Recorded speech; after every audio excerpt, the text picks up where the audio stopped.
ആരാ ഹൈദരെ കാണാൻ വന്നിരിക്കുന്നത്? ഞാൻ നരസിംഹ മന്നാടിയാർ.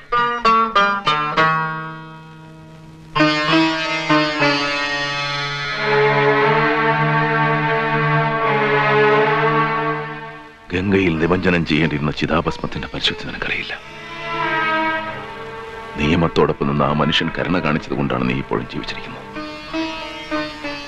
ആ മനുഷ്യനെയാണ് നീ നിന്റെ കൂട്ടരും ചേർന്ന് തല്ലി ജീവച്ഛവം പോലെ കിടത്തിയിരിക്കുന്നത്. ഇനി എന്റെ ഊഴമാണ്. നീ എണ്ണി തുടങ്ങിക്കോ.